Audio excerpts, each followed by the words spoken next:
ఇక దక్షిణ కొరియాలోని సియోల్లో అచ్చం మూసీ నది మాదిరిగానే ప్రవహించే చుంగేచాన్ నది ఒకటి మురికి కూపంలా ఉండేది. సియోల్ మేయర్ లీ దృఢ సంకల్పంతో పనిచేయడంతో నది రూపురేఖలు సర్వత్రా మారిపోయాయి. మూసీ ప్రక్షాళన కోసం అధ్యయనం చేసేందుకు తెలంగాణ రాష్ట్ర ప్రతినిధి బృందం దక్షిణ కొరియాలో పర్యటించింది. చుంగేచాగ్ నది ప్రక్షాళన, అలాగే నది చుట్టుపక్కల సుందరీకరణ, వ్యాపార సముదాయాల అభివృద్ధిని వారు పరిశీలించారు. రోజురోజుకి మూసీలో కాలుష్యం పెరిగి పరిస్థితి చేదాటిపోతోంది. దోమలకు కేంద్రంగా మారటంతో డెంగ్యూ లాంటి జ్వరాల బారిన పడి పలువురు ప్రాణాలు వదిలారు. చెత్తా చెదారం, రసాయన వ్యర్థాల డంపింగ్కి మూసీ అడ్డాగా మారింది. గత ప్రభుత్వం మూసీని 3 దశల్లో ప్రక్షాళన చేపట్టాలని నిర్ణయించిన ఆ విషయంలో ఒక్క అడుగు కూడా ముందుకు పడలేదు.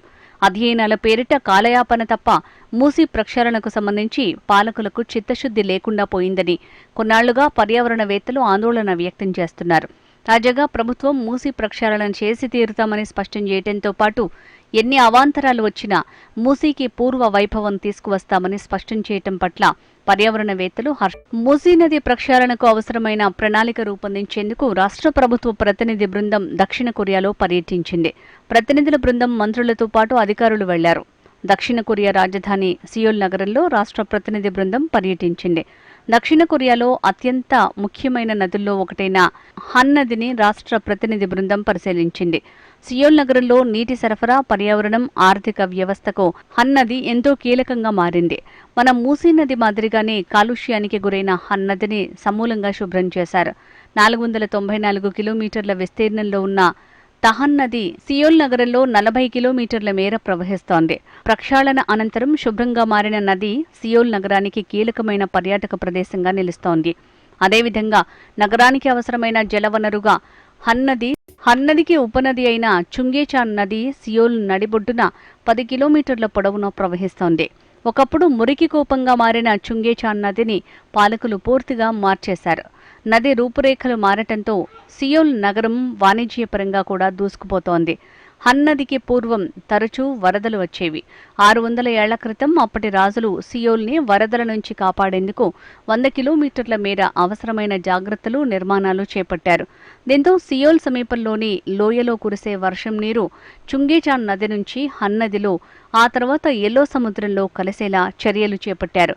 కాలక్రమేణా పారిశ్రామిక వృద్ధి పెరగడంతో సియోల్లోని చుంగేచాన్ ఉపనది స్వరూపం పూర్తిగా కోల్పోయింది. నదిలో చెత్తాచెదారం పేరుకుపోయింది.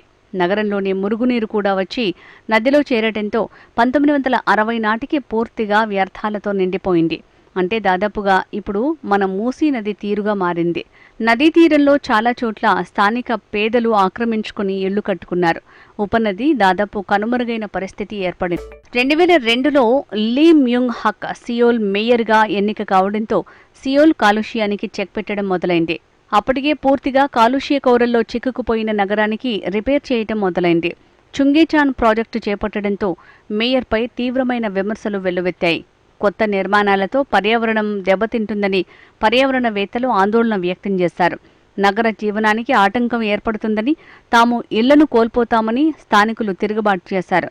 ఆర్థిక వ్యవస్థను గాడిలో పెట్టకుండా నది పునరుజ్జీవ పథకం ఎందుకు చేపట్టారని ప్రతిపక్షాలు దుమ్మెత్తిపోశాయి.